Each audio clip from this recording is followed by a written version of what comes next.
당신 주변에 있는 누군가가 겉으로는 완벽해 보이지만 함께 있을 때마다 묘하게 불편함을 느끼신 적이 있으신가요? 대화를 나눌 때마다 마치 자신이 작아지는 느낌을 받거나 그들과 시간을 보낸 후에는 왠지 모를 피로감에 휩싸이신 적이 있으신가요? 혹시 당신이 느끼는 그 불편함이 단순한 성격 차이가 아닐 수도 있습니다. C.S. 루이스라는 위대한 작가가 수십 년 전에 이미 경고했던 나르시시스트들의 가장 위험한 특징 중 하나를 당신이 목격하고 있을지도 모릅니다. 오늘 이 영상에서는 많은 사람들이 놓치고 있는, 하지만 우리 일상에서 매우 흔하게 볼 수 있는 나르시시스트의 가장 교묘하고 위험한 신호에 대해 깊이 있게 다뤄보겠습니다. 이것은 단순히 자기애가 강하거나 자신감이 넘치는 것과는 완전히 다른 차원의 문제입니다. 잠깐, 혹시 이런 내용이 도움이 되셨다면 구독 버튼을 눌러주세요. 심리학과 인간관계에 대한 더 많은 통찰을 여러분과 나누고 싶습니다. 그리고 오늘도 귀중한 시간을 내어 이 영상을 시청해주시는 모든 분들께 진심으로 감사드립니다. 여러분의 관심과 참여가 있기에 이런 의미 있는 주제들을 계속해서 다룰 수 있습니다. 자, 그럼 본격적으로 C.S. 루이스가 지적한 나르시시스트의 가장 위험한 신호에 대해 알아보겠습니다. 그것은 바로 다른 사람을 존재 자체로 인정하지 않는 능력입니다. 이것이 무슨 의미인지 천천히 풀어보겠습니다. 우리 대부분은 다른 사람과 관계를 맺을 때 상대방을 하나의 독립적인 존재로 인식합니다. 그 사람에게는 고유한 감정이 있고 자신만의 생각과 욕구가 있으며 우리와는 다른 관점에서 세상을 바라보고 있다는 것을 자연스럽게 받아들입니다. 이것이 바로 건강한 인간관계의 기초입니다. 하지만 나르시시스트에게는 이런 인식이 근본적으로 결여되어 있습니다. 나르시시스트에게 다른 사람들은 독립적인 존재가 아닙니다. 그들에게 타인은 마치 자신의 내적 세계를 반영하는 거울이거나 자신의 욕구를 충족시켜주는 도구일 뿐입니다.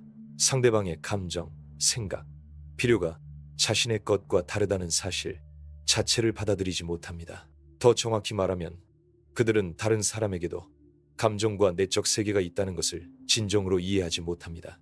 이것이 왜 그렇게 위험한가요? 일반적인 갈등이나 의견 차이는 서로 다른 관점을 가진 두 사람 사이의 충돌입니다. 하지만 나르시시스트와의 갈등은 전혀 다른 차원의 문제입니다. 당신이 아무리 자신의 입장을 설명하고 감정을 표현하고 필요를 이야기해도 그들에게는 전혀 전달되지 않습니다. 왜냐하면 그들에게 당신은 독립적인 존재가 아니기 때문입니다. 한국 사회에서 이런 패턴을 경험해 보신 분들이 많을 것입니다. 예를 들어 직장에서 상사나 동료가 자신의 의견에 동의하지 않으면 마치 그 사람이 잘못된 것처럼 반응하는 경우를 보셨을 것입니다. 단순히 의견이 다른 것이 아니라 상대방이 자신과 다른 생각을 할 수 있다는 가능성 자체를 인정하지 않는 것입니다. 가족 관계에서도 마찬가지입니다. 나르시시스트 성향의 부모는 자녀가 자신과 다른 꿈을 가지거나 다른 가치관을 가질 수 있다는 것을 받아들이지 못합니다. 자녀의 독립적인 정체성을 인정하지 않고 자신의 연장선상에서만 자녀를 바라봅니다. 이는 자녀에게 깊은 심리적 상처를 남기며 성인이 되어서도 자신의 감정과 욕구를 제대로 인식하지 못하게 만들 수 있습니다. 연인 관계에서는 더욱 복잡하고 미묘하게 나타납니다. 나르시시스트는 초기에는 매우 매력적으로 다가올 수 있습니다. 그들은 상대방을 이상화하고 마치 운명적인 만남인 것처럼 포장합니다. 하지만 시간이 지나면서 그들의 진면목이 드러납니다. 상대방이 자신과 다른 의견을 표현하거나 독립적인 행동을 하려고 할 때 극도로 불편해합니다. 그들에게 연인은 자신의 완벽한 이미지를 반영해주는 존재여야 하고 자신의 모든 욕구를 충족시켜주는 존재여야 합니다. 이런 상황에서 피해자는 점점 자신을 잃어갑니다. 자신의 감정과 생각이 무시되고 부정당하면서 마치 자신이 잘못된 것처럼 느끼게 됩니다. 나르시시스트는 매우 교묘하게 상대방의 현실, 인식을 왜곡시킵니다. 네가 너무 예민하다. 그런 식으로 생각하는 사람은 너뿐이다. 나를 사랑한다면 이해해야 한다. 와 같은 말들로 상대방의 감정과 생각을 무력화시킵니다. C.S. 루이스가 이 문제를 특별히 위험하다고 본 이유는 이것이 단순한 성격의 문제가 아니라 인간성 자체의 결여라고 보았기 때문입니다. 다른 사람을 독립적인 존재로 인정하지 못한다는 것은 인간관계의 기본적인 토대를 파괴하는 것입니다. 이는 사랑, 우정, 신뢰 같은 모든 건강한 감정적 연결을 불가능하게 만듭니다. 더욱 교묘한 점은 나르시시스트들이 종종 매우 매력적이고 카리스마 있는 모습을 보인다는 것입니다. 그들은 사회적으로 성공하거나 지적으로 뛰어나거나 외적으로 매력적일 수 있습니다. 이런 겉모습 때문에 많은 사람들이 그들의 진짜 문제점을 알아차리지 못합니다. 특히 한국 사회처럼 권위와 성취를 중시하는 문화에서는 나르시시스트의 문제적 행동이 오히려 리더십이나 자신감으로 포장되기 쉽습니다.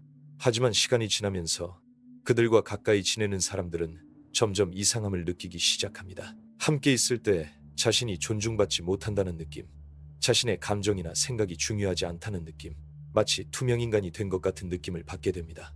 이런 감정들이 바로 나르시시스트가 다른 사람을 진정한 존재로 인정하지 않는다는 신호입니다. 이 문제의 뿌리는 나르시시스트 자신도 진정한 자아 인식이 부족하다는 데 있습니다. 그들은 자신의 내면을 제대로 들여다보지 못하고 자신의 진짜 감정이나 욕구를 인정하지 못합니다. 대신 외부의 인정과 찬사를 통해 자신의 존재감을 확인하려고 합니다. 이런 상태에서는 다른 사람의 독립적인 존재를 인정하는 것이 더욱 어려워집니다. 왜냐하면 다른 사람의 독립성을 인정하면 자신이 그들로부터 받던 무조건적인 지지와 인정을 잃을지도 모른다는 두려움이 있기 때문입니다. 결국 나르시시스트의 행동 뒤에는 깊은 불안감과 취약함이 숨어 있습니다. 하지만 이것이 그들의 행동을 정당화하지는 않습니다. 그들과 관계를 맺는 사람들이 겪는 고통과 혼란은 매우 실질적이고 심각합니다. 특히 가족이나 연인처럼 가까운 관계에서 이런 패턴이 지속되면 피해자는 자신의 정체성과 자존감에 깊은 상처를 받게 됩니다. 이런 상황을 인식하는 것이 중요한 이유는 단순히 상대방을 비난하거나 판단하기 위해서가 아닙니다. 오히려 자신을 보호하고 건강한 관계를 구축하기 위해서입니다. 나르시시스트와의 관계에서 가장 중요한 것은 자신의 현실 인식을 지키는 것입니다. 자신의 감정과 생각이 틀리지 않았다는 것을, 독립적인 존재로서의 자신의 가치를 잊지 않는 것입니다. 그렇다면 이제 더 구체적으로 살펴봅시다. 나르시시스트들이 사용하는 또 다른 위험한 전략이 있습니다. 바로 감정적 조작입니다. 이것은 상대방의 감정을 자신이 원하는 방향으로 유도하고 통제하려는 시도입니다. 하지만 여기서 주목해야 할 점은 그들이 이런 조작을 의식적으로 계획하지 않을 수도 있다는 것입니다. 많은 경우 이런 행동은 그들에게 너무나 자연스러운 것이어서 본인조차 자각하지 못합니다. 감정적 조작의 가장 교묘한 형태 중 하나가 가스라이팅입니다. 이는 상대방으로 하여금 자신의 기억, 인식, 판단력을 의심하게 만드는 것입니다. 한국어로 표현하면 네가 잘못 기억하고 있다. 그런 일은 없었다. 네가 너무 예민하게 받아들인 것 같다와 같은 말들로 나타납니다. 이런 말들은 단순해 보이지만 지속적으로 반복되면 피해자의 현실 감각을 심각하게 훼손시킬 수 있습니다. 특히 한국 사회에서는 화목과 조화를 중시하는 문화적 특성 때문에 이런 조작이 더욱 효과적일 수 있습니다. 가족의 평화를 위해서, 직장 분위기를 위해서 라는 명분하에 자신의 감정을 억누르라는 압력을 받게 됩니다. 나르시시스트들은 이런 문화적 특성을 무의식적으로 이용합니다. 직장에서의 예를 들어보겠습니다. 나르시시스트 성향의 상사가 부하 직원에게 무리한 요구를 했다고 가정해봅시다. 부하 직원이 그 요구가 현실적으로 어렵다고 말하면 다른 사람들은 다 할 수 있는데 왜 너만 못하지? 네가 능력이 부족한 것 아니야? 내가 너를 위해서 하는 말인데 왜 그렇게 받아들여? 라고 반응합니다. 이런 말들은 부하 직원으로 하여금 자신의 판단을 의심하게 만들고 결국 상사의 요구를 받아들이게 만듭니다. 더욱 교묘한 것은 나르시시스트들이 자신을 피해자로 포장하는 능력입니다. 상대방이 자신의 행동에 대해 문제를 제기하면 마치 자신이 억울한 피해자인 것처럼 반응합니다. 내가 이렇게까지 해줬는데 고맙다는 말은커녕 내 마음도 모르고 나만 나쁜 사람이냐와 같은 말들로 상황을 뒤바꿔버립니다. 이런 반응을 보면 원래 문제를 제기했던 사람이 오히려 죄책감을 느끼게 됩니다. 이것이 바로 나르시시스트의 또 다른 위험한 신호입니다. 그들은 자신의 잘못을 인정하거나 사과하는 대신 상황을 뒤바꿔서 상대방을 가해자로 만드는데 매우 능숙합니다. 한국어로는 억지 부리기 또는 우기기라고 표현할 수 있는데 이들의 경우에는 단순한 고집이 아니라 상대방의 현실 인식을 흔드는 전략적 행동입니다. 연인 관계에서 이런 패턴은 더욱 복잡하게 나타납니다. 나르시시스트는 자신이 상처를 주었을 때조차도 나도 힘들다. 너도 나를 아프게 했잖아. 라고 말하며 상황을 동등하게 만들려고 합니다. 하지만 실제로는 전혀 동등하지 않습니다. 한쪽은 상대방의 감정을 고려하며 관계를 개선하려고 노력하는 반면 다른 한쪽은 오직 자신의 이미지를 보호하고 통제권을 유지하려고만 합니다. 나르시시스트들의 세 번째 위험한 신호는 공감 능력의 선택적 부재입니다. 흥미롭게도 그들은 때로는 매우 공감적인 모습을 보이기도 합니다. 하지만 이런 공감은 진정한 공감이 아닙니다. 그들의 공감은 자신에게 이익이 되거나 자신의 이미지를 향상시킬 때만 작동합니다. 반대로 상대방의 감정이나 필요가 자신의 욕구와 충돌할 때는 완전히 차단됩니다. 예를 들어 나르시시스트는 공개적인 자리에서는 매우 배려 깊고 이해심이 많은 사람으로 보일 수 있습니다. 다른 사람의 어려움에 공감하는 척하고 도움을 주겠다고 나서기도 합니다. 하지만 사적인 관계에서 자신과 가까운 사람이 어려움을 겪을 때는 전혀 다른 반응을 보입니다. 오히려 그 사람의 어려움을 자신에게 피해를 주는 것으로 인식하고 짜증을 내거나 무시합니다. 이런 이중적인 태도는 피해자에게 극심한 혼란을 줍니다. 분명히 다른 사람들에게는 친절하고 이해심이 많은 사람인데 왜 나에게만 이렇게 차갑지? 라는 의문을 갖게 됩니다. 이런 의문은 자연스럽게 자기 자신을 의심하게 만듭니다. 내가 뭔가 잘못했나? 내가 너무 까다로운 건 아닌가? 라는 생각을 하게 됩니다. 한국 사회에서 이런 패턴은 특히 가족 관계에서 자주 나타납니다. 밖에서는 모범적인 부모나 배우자로 인정받지만 집안에서는 전혀 다른 모습을 보이는 경우입니다. 외부 사람들 앞에서는 가족을 자랑하고 사랑한다고 말하지만 실제로는 가족 구성원들의 감정이나 필요를 전혀 고려하지 않습니다. 이런 상황에서 가족 구성원들은 이중의 고통을 겪습니다. 하나는 실제로 경험하는 무시와 상처이고 다른 하나는 다른 사람들이 자신의 가족 구성원을 칭찬할 때 느끼는 혼란과 고립감입니다. 다른 사람들은 모르는 진짜 모습이 있는데 내가 말해도 믿어줄까? 라는 두려움을 갖게 됩니다. 네 번째 위험한 신호는 경계선 무시입니다. 나르시시스트들은 다른 사람의 경계선을 인정하지 않습니다. 여기서 경계선이란 개인의 사생활, 감정적 공간, 의사결정권 등을 의미합니다. 건강한 관계에서는 서로의 경계선을 존중하고 상대방이 아니요라고 말할 권리를 인정합니다. 하지만 나르시시스트에게는 이런 개념이 존재하지 않습니다. 그렇다면 이제 더 구체적으로 살펴봅시다. 나르시시스트들이 사용하는 또 다른 위험한 전략이 있습니다. 바로 감정적 조작입니다. 이것은 상대방의 감정을 자신이 원하는 방향으로 유도하고 통제하려는 시도입니다. 하지만 여기서 주목해야 할 점은 그들이 이런 조작을 의식적으로 계획하지 않을 수도 있다는 것입니다. 많은 경우 이런 행동은 그들에게 너무나 자연스러운 것이어서 본인조차 자각하지 못합니다. 감정적 조작의 가장 교묘한 형태 중 하나가 가스라이팅입니다. 이는 상대방으로 하여금 자신의 기억, 인식, 판단력을 의심하게 만드는 것입니다. 한국어로 표현하면 네가 잘못 기억하고 있다. 그런 일은 없었다. 네가 너무 예민하게 받아들인 것 같다와 같은 말들로 나타납니다. 이런 말들은 단순해 보이지만 지속적으로 반복되면 피해자의 현실 감각을 심각하게 훼손시킬 수 있습니다. 특히 한국 사회에서는 화목과 조화를 중시하는 문화적 특성 때문에 이런 조작이 더욱 효과적일 수 있습니다. 가족의 평화를 위해서, 직장 분위기를 위해서라는 명분 하에 자신의 감정을 억누르라는 압력을 받게 됩니다. 나르시시스트들은 이런 문화적 특성을 무의식적으로 이용합니다. 직장에서의 예를 들어보겠습니다. 나르시시스트 성향의 상사가 부하 직원에게 무리한 요구를 했다고 가정해 봅시다. 부하 직원이 그 요구가 현실적으로 어렵다고 말하면 다른 사람들은 다 할 수 있는데 왜 너만 못하지? 네가 능력이 부족한 것 아니야? 내가 너를 위해서 하는 말인데 왜 그렇게 받아들여? 라고 반응합니다. 이런 말들은 부하 직원으로 하여금 자신의 판단을 의심하게 만들고 결국 상사의 요구를 받아들이게 만듭니다. 더욱 교묘한 것은 나르시시스트들이 자신을 피해자로 포장하는 능력입니다. 상대방이 자신의 행동에 대해 문제를 제기하면 마치 자신이 억울한 피해자인 것처럼 반응합니다. 내가 이렇게까지 해줬는데 고맙다는 말은커녕 내 마음도 모르고 나만 나쁜 사람이냐와 같은 말들로 상황을 뒤바꿔버립니다. 이런 반응을 보면 원래 문제를 제기했던 사람이 오히려 죄책감을 느끼게 됩니다. 이것이 바로 나르시시스트의 또 다른 위험한 신호입니다. 그들은 자신의 잘못을 인정하거나 사과하는 대신 상황을 뒤바꿔서 상대방을 가해자로 만드는데 매우 능숙합니다. 한국어로는 억지 부리기 또는 우기기라고 표현할 수 있는데 이들의 경우에는 단순한 고집이 아니라 상대방의 현실 인식을 흔드는 전략적 행동입니다.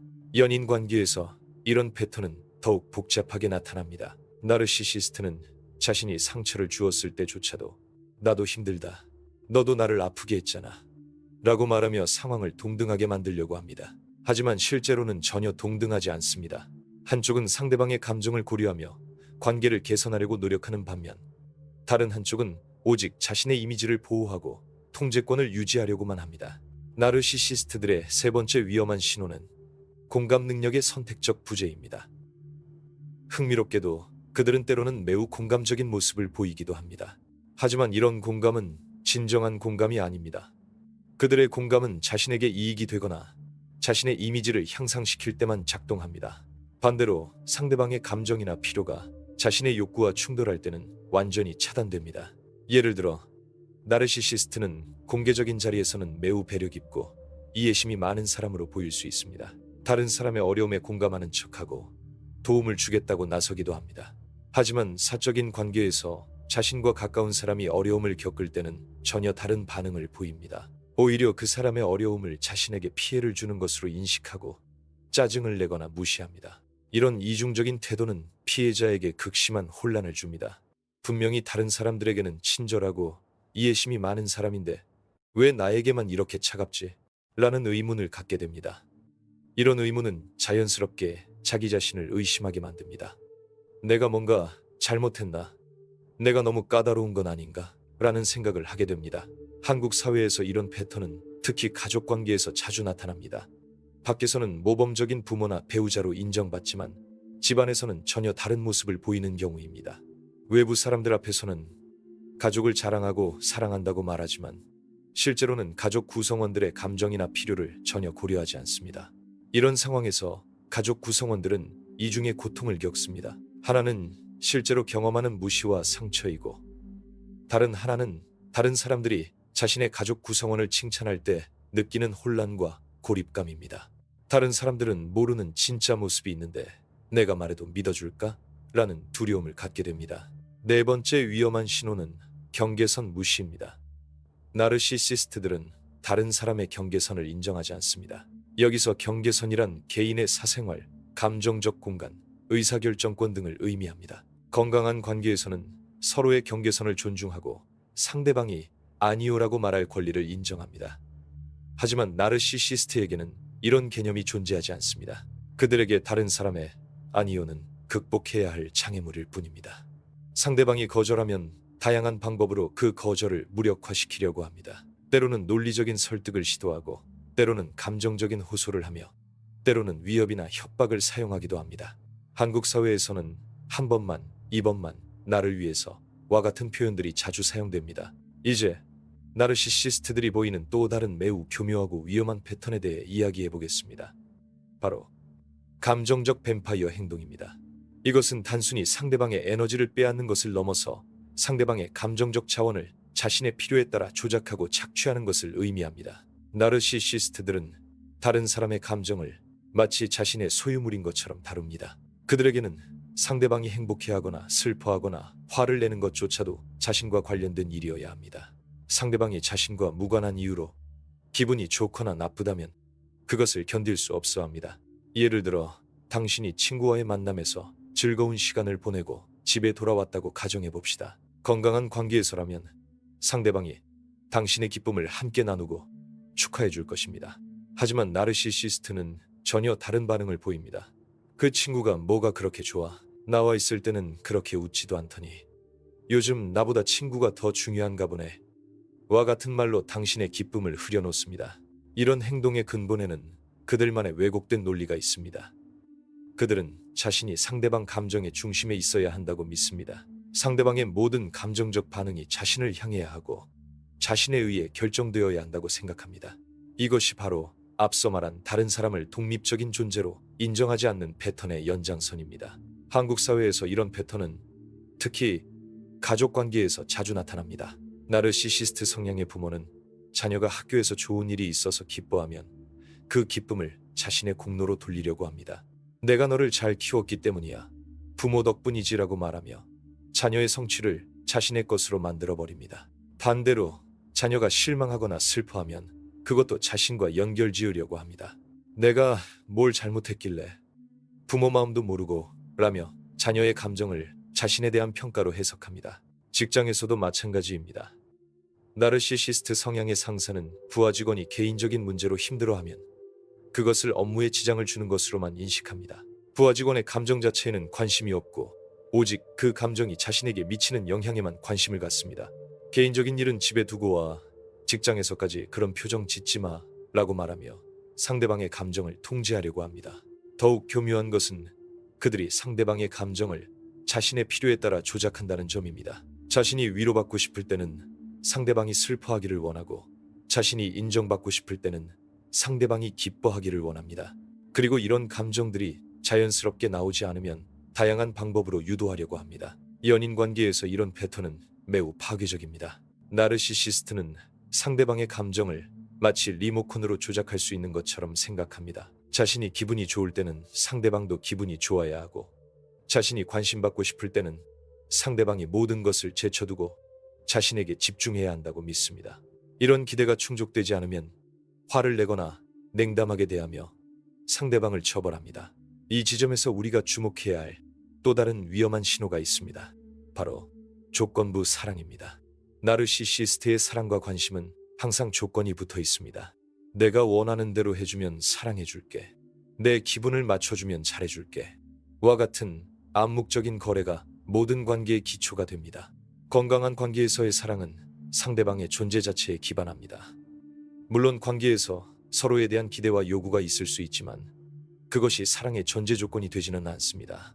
하지만 나르시시스트의 경우에는 상대방이 자신의 기대를 충족시키지 못하면 즉시 사랑을 철회합니다. 더 정확히 말하면 그들이 보여주던 관심과 애정이 진짜 사랑이 아니었다는 것이 드러납니다. 한국어로 표현하면 미안하다는 말조차도 그들에게는 조건부입니다.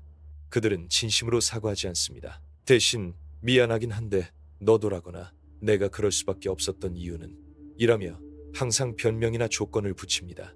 진정한 사과는 자신의 잘못을 인정하고 상대방의 감정을 이해하는 것에서 시작되는데 나르시시스트에게는 이런 능력이 부족합니다. 그들의 또 다른 교묘한 전략은 감정적 부채 만들기입니다.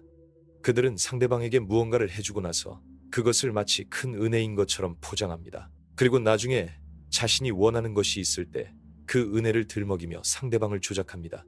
내가 너한테 그렇게 해줬는데 내가 언제 너를 소홀히 했나? 와 같은 말로 상대방에게 죄책감을 심어줍니다. 하지만 여기서 중요한 점은 그들이 해준 일들이 대부분 상대방이 요청하지 않은 것들이라는 사실입니다. 그들은 자신이 원해서 자신의 이미지를 위해서 또는 나중에 활용하기 위해서 그런 일들을 한 것인데 마치 상대방을 위한 희생인 것처럼 포장합니다. 이런 식으로 만들어진 감정적 부채는 상대방을 통제하는 강력한 도구가 됩니다. 특히 한국 사회에서는 은혜와 보답의 문화가 있기 때문에 이런 조작이 더욱 효과적입니다. 많은 사람들이 다른 사람으로부터 받은 호의에 대해 보답해야 한다는 의무감을 느끼는데 나르시시스트들은 이런 심리를 교묘하게 이용합니다.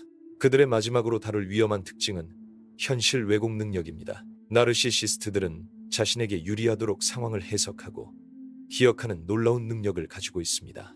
같은 사건을 경험했어도 그들의 기억과 해석은 다른 사람들과 완전히 다를 수 있습니다. 그리고 그들은 자신의 버전이 절대적으로 옳다고 믿습니다. 이것은 단순한 기억력의 문제가 아닙니다. 그들의 자아를 보호하기 위한 무의식적인 방어 기제입니다. 자신의 잘못을 인정하거나 자신의 불완전함을 받아들이는 것이 너무 견디기 어렵기 때문에 현실 자체를 자신에게 맞게 재구성하는 것입니다.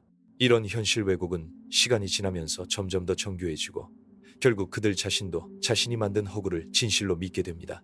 이런 모든 패턴들을 종합해보면 나르시시스트와의 관계에서 가장 큰 피해는 피해자의 현실 감각이 흔들린다는 점입니다.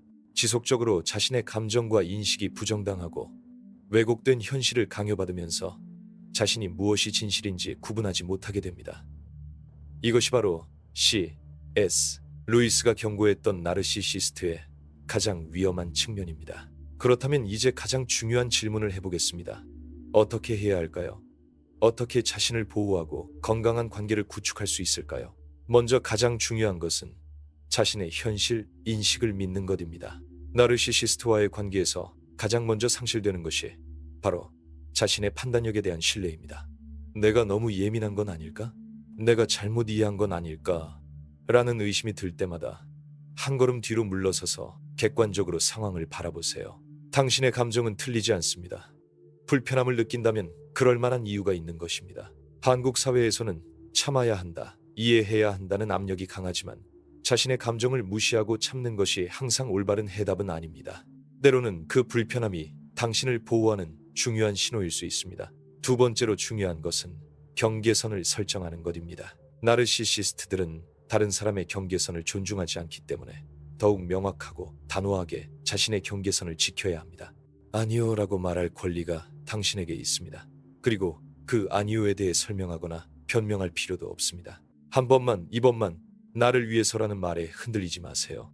건강한 관계에서는 상대방의 거절을 존중합니다. 만약 누군가가 당신의 아니요를 받아들이지 않고 계속해서 설득하려고 한다면 그것 자체가 위험한 신호입니다.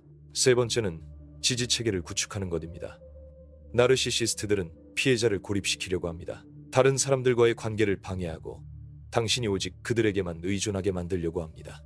이런 상황에서 벗어나기 위해서는 신뢰할 수 있는 사람들과의 관계를 유지하고 강화해야 합니다. 가족, 친구, 동료들과 솔직한 대화를 나누세요. 당신이 경험하고 있는 일들을 객관적으로 바라볼 수 있도록 도와줄 사람들이 필요합니다. 때로는 전문가의 도움을 받는 것도 중요합니다. 심리상담사나 치료사는 당신의 상황을 객관적으로 평가하고 회복을 위한 구체적인 방법을 제시해 줄 수 있습니다. 네 번째는 자기 돌봄을 우선시하는 것입니다. 나르시시스트와의 관계에서는 항상 상대방의 필요와 감정이 우선시됩니다. 당신의 필요는 뒷전으로 밀려나고 당신의 감정은 무시당합니다. 이런 패턴에서 벗어나기 위해서는 의식적으로 자신을 돌보는 연습을 해야 합니다. 매일 조금씩이라도 자신만을 위한 시간을 가지세요. 자신이 좋아하는 일을 하고 자신의 감정에 귀를 기울이고 자신의 필요를 채워주세요. 이것이 이기적인 행동이 아니라는 점을 기억하세요. 자기 돌봄은 건강한 관계를 위한 필수 조건입니다. 다섯 번째는 패턴을 인식하는 것입니다. 오늘 이 영상에서 다룬 내용들을 기억하고 일상에서 이런 패턴들을 인식하는 연습을 해보세요. 나르시시스트들의 행동은 예측 가능한 패턴을 따릅니다. 이런 패턴을 미리 알고 있으면 그들의 조작에 덜 휘말릴 수 있습니다. 하지만 여기서 중요한 것은 다른 사람을 진단하거나 판단하는 것이 목적이 아니라는 점입니다. 우리의 목표는 자신을 보호하고 더 건강한 관계를 선택하는 것입니다. 누군가를 나르시시스트라고 낙인 찍는 것보다는 그 관계가 자신에게 건강한지를 판단하는 것이 더 중요합니다. 마지막으로 회복은 가능하다는 것을 기억하세요. 나르시시스트와의 관계로 인해 상처받고 혼란스러워도 시간과 노력을 통해 자신을 회복할 수 있습니다. 자신의 가치를 다시 찾고 건강한 관계를 구축할 수 있습니다. 이 과정이 쉽지 않을 수도 있지만 결코 불가능하지 않습니다. C.S. 루이스가 우리에게 남긴 가장 중요한 메시지는 결국 이것입니다. 진정한 사랑과 관계는 서로를 독립적인 존재로 인정하고 존중하는 데서 시작된다는 것입니다. 당신은 누군가의 도구나 소유물이 아닙니다. 당신은 고유한 가치를 가진 존중받을 자격이 있는 소중한 존재입니다. 오늘 이 영상이 여러분께 도움이 되었기를 바랍니다. 혹시 비슷한 경험을 하고 계시거나 주변에 이런 상황에 처한 분이 계시다면 이 영상을 공유해 주세요. 많은 사람들이 이런 패턴을 인식하고 자신을 보호할 수 있도록 도와주세요. 댓글로 여러분의 생각과 경험을 나누어 주시면 감사하겠습니다. 물론 개인적인 정보는 보호하면서 서로에게 도움이 될 수 있는 통찰들을 공유해 주시기 바랍니다. 구독과 좋아요도 잊지 말아주세요. 이런 중요한 주제들을 계속해서 다룰 수 있도록 많은 관심과 참여 부탁드립니다. 다음 영상에서도 여러분의 심리적 건강과 행복에 도움이 되는 내용으로 찾아뵙겠습니다. 여러분 모두 건강하고 행복한 관계를 만들어 가시길 진심으로 응원합니다. 감사합니다.